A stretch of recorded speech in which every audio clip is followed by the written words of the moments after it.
নমস্কার, আমি অরবিন্দ নস্কর। প্রতিদিনের মতো আজকের আপনাদের সামনে একটি ছোট্ট নিউজ নিয়ে এসেছি। আপনারা মনোযোগ সহকারে শুনবেন। আজ একটি নতুন প্রতিবেদন নিয়ে এসেছি আপনাদের সামনে, মনোযোগ সহকারে শুনবেন সবাই মিলে। ছেলেদের 21 বছর ও মেয়েদের 18 বছর বয়স হলে বিয়ে করতে পারবে, তার আগে বিয়ে করতে পারবে না। যদি কেউ আইন না মানে তাহলে তার যেন উপযুক্ত আইন মোতাবেক শাস্তি হয়।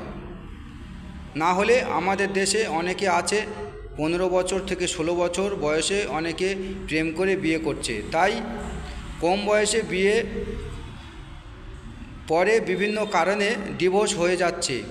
কারণ কম বয়সে কিছু বোঝে না, কিছু জানে না, শুধু মাত্র ঝোঁকের মাথায় বিয়ে করে ফেলে বা করছে, কিন্তু পরে বুঝতে পারছে যে কি ভুল করেছে, বুঝতে পেরেছে যে কি ভুল করেছে, এবং তখনই ডিভোর্স হয়ে যাচ্ছে বহু সংসার। আর কম বয়সে পড়াশোনা নষ্ট হয়ে যাচ্ছে, তাই সবাই যেন প্রাপ্তবয়সে বিয়ে করে, পড়াশোনা শেষ করে বা কমপ্লিট করে তবে বিয়ে থা করে। আগেকার দিনে ওইসব নিয়মকানুন ছিল, এখনকার দিনে ওইসব নিয়মকানুন চলবে না।